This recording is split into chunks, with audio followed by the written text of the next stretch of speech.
Dear students, today I am going to give a lecture, subject History, class 10, chapter 3, and head of the chapter, Nationalism in India, lecture 3. Lecture 3. Pay attention, everybody, pay attention and open your books and keep it from and listen to your teachers. Pay attention. Open your books, page number 60. 2.3. जरा ध्यान दीजिएगा, 2.3 क्या कह रहा है? Swaraj in the plantation. Plantation में स्वराज, स्वतंत्रता. And you know, indentured laborers of plantation believed that Gandhi Ji Raj was coming and everybody would be given land in their own villages. आप जानते हैं कि tea plantation, rubber plantation, coffee plantation के अंदर काम करने वाले इंडेंचर्ड लेबर जो थे, उनका ख्याल था कि गांधी जी का नॉन कोऑपरेशन मूवमेंट यदि सक्सेस करता है, गांधी राज आता है, तो उसके बाद हम सभी लेबरर को अपने अपने गांव में जमीन मिलेगी और उस जमीन का मालिक हम होंगे और उससे अपनी आर्थिक व्यवस्था मजबूत करेंगे. Understand it? Pay attention. Next point 3, toward civil disobedient movement. अब गांधी जी का ख्याल नॉन कोऑपरेशन मूवमेंट से हटकर अब सिविल डिसोबीडिएंट मूवमेंट मींस सविनय अवज्ञा आंदोलन की ओर जा रहा है, क्योंकि इसके लिए सविनय अवज्ञा आंदोलन के लिए एक ऐसी इंडियन पॉलिटिक्स में इंसिडेंट होता है. That incident is called Chauri Chaura incident in 1922. Chauri Chaura incident तो उत्तर प्रदेश के देवरिया जिला के गोरखपुर के नजदीक एक थाना था और ब्रिटिश थाना था, जिसके अगेंस्ट में जालियांवाला बाग के अगेंस्ट में इंडियन लोगों ने आंदोलन शुरू किया और आधी रात को उस थाने में जाकर सोए हुए सिपाहियों के थाने में जाकर आग लगा दिया, जिसके कारण so many police where killed. बहुत सारे पुलिस जल गए, जलकर राख हो गए. जो बचे हुए गेट से बाहर जा रहे थे, सारे आंदोलनकारी गेट पर खड़े होकर और उनको मार मार कर आग के हवाले कर दिया. इस प्रकार so many policeman were killed. Next, non cooperation movement was called off by the Gandhi ji. Gandhi ji आप जानते हैं कि अहिंसा के पुजारी थी और अहिंसा के पुजारी वे बर्दाश्त नहीं कर सके चौरी चौरा वाला इंसिडेंट को. यही कारण था कि नॉन कोऑपरेशन मूवमेंट को उन्होंने कॉल्ड ऑफ यानी बंद कर दिया. 1922 में बंद कर दिए. चौरी चौरा हत्या के बाद non cooperation movement Gandhi ji stop कर दिए. Next, Simon commission. आप जानते हैं कि भारत की जो संवैधानिक व्यवस्था को जांच करने के लिए ब्रिटिश पार्लियामेंट ने साइमन के नेतृत्व में एक कमीशन तैयार करके 5 सदस्यों की कमीशन भेजा इंडिया में, जो 1928 में इंडिया में पहुंचा. लेकिन साइमन के आते ही इंडियन लीडरों ने स्लोगन देना शुरू किया. Indian leader gave a slogan, Simon go back. Simon वापस जाओ, साइमन वापस जाओ, क्योंकि 5 सदस्य जो थे साइमन कमीशन के सभी अंग्रेज थे. इसलिए इंडियन लीडर को यह विश्वास था कि हम लोग के पक्ष में इनकी कोई कलम नहीं चलेगी, इसलिए गो बैक किया.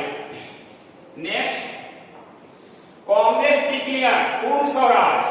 आप जानते हैं कि 1921 में एक कांग्रेस का सत्र चला था और लाहौर में, उस समय लाहौर में कांग्रेस की मीटिंग बुलाई गई थी under the leadership of Pandit Jawaharlal Nehru and under the leadership of Mahatma Pandit Jawaharlal Nehru के नेतृत्व में पूर्ण स्वराज की घोषणा की गई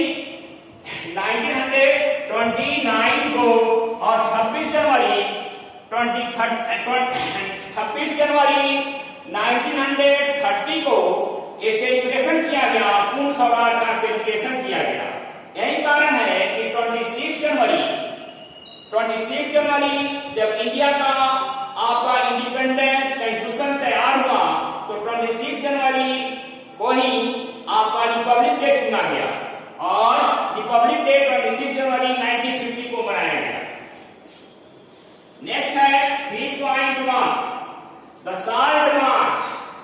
आप जानते हैं कि अंग्रेज लोग जो थे साल्ट पर कानून बनाए थे और साल्ट बनाना इंडियन लोगों के अगेंस्ट में था कि इंडियन लोग साल्ट नहीं बना सकते हैं।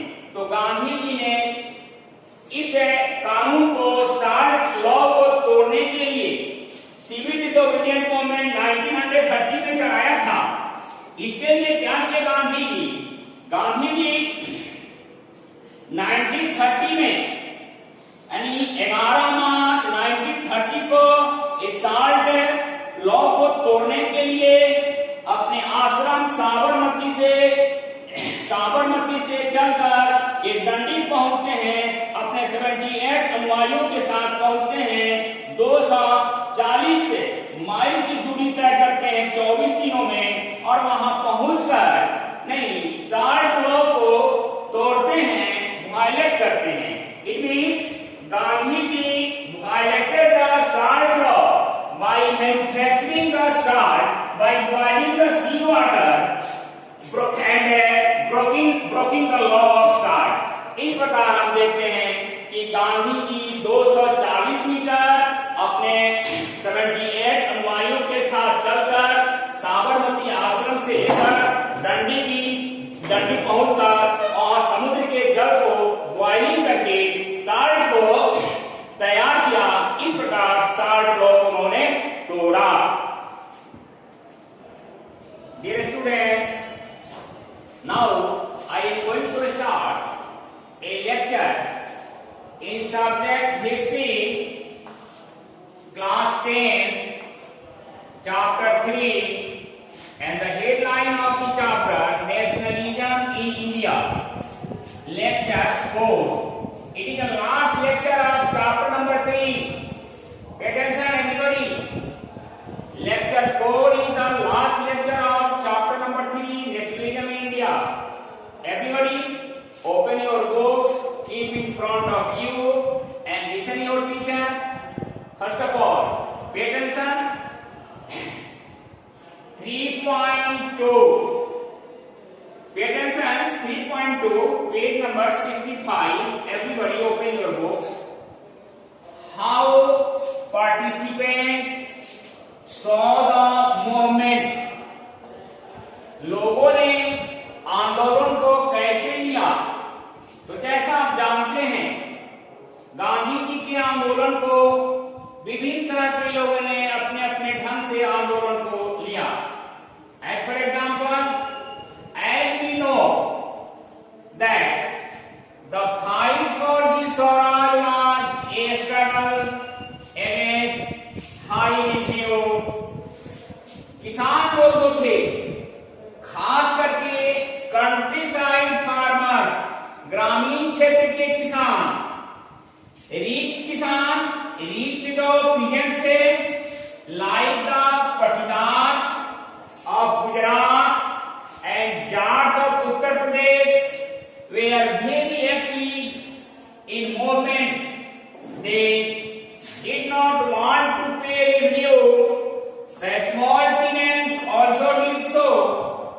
जैसा आप जानते हैं कि बड़े बड़े किसान जैसे आपको पटीदार जाति के किसान जो थे गुजरात में, वे लोग बड़े धनी किसान थे। पटीदार किसान गुजरात में रहने वाले और उत्तर प्रदेश के जाट किसान, वे लोग भी धनी परिवार के थे। वे नहीं चाहते थे कि हम अंग्रेजों को रेवेन्यू चुकावें। इसके विरुद्ध में उन लोगों ने एकजुट होकर मूवमेंट को साथ दिया। साथ साथ जो टीनेंट इन बड़े बड़े जमींदारों से जमीन लेकर बटाई जोड़ते थे, that is called small tenants, वे लोग भी ऐसा ही किया, इस आंदोलन को सपोर्ट किया अगेंस्ट टू पे द रेवेन्यू। नेक्स्ट, ये तो किसानों की बात हुई। अब आइए इंडियन बिजनेसमैन, जैसा आप जानते हैं 1914 में 1914 में जो फर्स्ट वर्ल्ड वॉर हुआ था 5 वर्षों के लिए 1914 से 1918 तक, उस समय इंडिया के अंदर जो ब्रिटिश गवर्नमेंट का जो बिजनेस था स्टॉप हो गया और इंडियन बिजनेसमैन को ब्रिटिश गवर्नमेंट ने यह छूट दिया अपने सेल्फ प्रोडक्ट को तैयार करके इंग्लैंड भेजने के लिए, जिसमें Indian businessman earned so much money during the First World War by producing so much goods and sending the Europe and earning so much money. They organized their union to fight the British government. और as of first world war 1918 में जब stop हुआ तब ये लोग काफी धनी हो गए, क्योंकि ड्यूरिंग द 5 इयर्स 5 वर्षों की अवधि में वे काफी पैसा कमा लिए थे, फ्री होकर स्वतंत्र होकर। अब वे नहीं चाहते थे कि हम फॉरेन गुड्स को अपने देश में बेचे, इसलिए वे लोग फॉरेन गुड्स का बहिष्कार किया और अपना प्रोडक्ट को वे लोग बेचने के लिए ऑर्गेनाइजेशन का बहुत सौ मैंने ऑर्गेनाइजेशन को तैयार किया। The Indian businessman organised their union to fight the British government. इस मूवमेंट के साथ साथ ये लोग भी अपना यूनियन बिजनेस यूनियन तैयार किया। जैसे 1920 में इंडियन बिजनेसमैन ने अपना ऑर्गेनाइजेशन को ऑर्गेनाइज किया, सेटअप किया, उसका नाम था the Indian industrial and commercial Congress. 1920 में ऑर्गेनाइज किया गया। उसी तरह से 1927 में FICCI, that means the Federation of the Indian Chamber of Commerce and the Industry की स्थापना किया गया 1927 में। And the Indian businessmen refused to sell foreign goods, विदेशी गुड्स को बेचने से इनकार कर गए। इस प्रकार मूवमेंट काफी सशक्त हो गया। Now Peterson 3.3 the limits of the disobedience. Disobedience जो था संज्ञावल्य आंदोलन वह सीमित दायरे में था। पहले शुरू में सीमित दायरे में थे। इंडियन लोगों ने जो फॉरवर्ड के लोग इसमें शामिल हुआ करते थे, हरिजनों को दलितों को उसमें नहीं रखा गया था। लेकिन गांधी जी ने देखा जब तक हम हरिजनों को, दलितों को, मुसलमानों को इस आंदोलन में नहीं लाएंगे तब तक हमारा नेशनल लेवल पर यह आंदोलन नहीं हो पाएगा। इसलिए गांधी जी ने क्या किया कि Gandhi ji brought the Harijan and Muslim together and combined in the movement. As for example देखिएगा, for a long period the Dalit man ignored in the movement. लंबे समय तक दलितों को इग्नोर कर दिया गया था मूवमेंट में। छुआछूत का भेदभाव माना जाता था नहीं।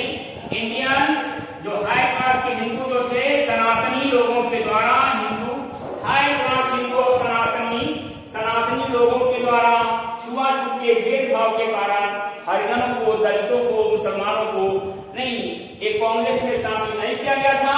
लेकिन गांधी जी ने इसको बदल दिया। But Gandhi ji brought them together, not Harijan but also Muslim. Gandhi ji ने नहीं नेशनल वाइड पर आंदोलन को सक्सेस करने के लिए हरिजनों और मुसलमानों को एक साथ लाकर मूवमेंट में शरीक किया, शामिल किया। लास्ट है point 4 the sense of collective belonging.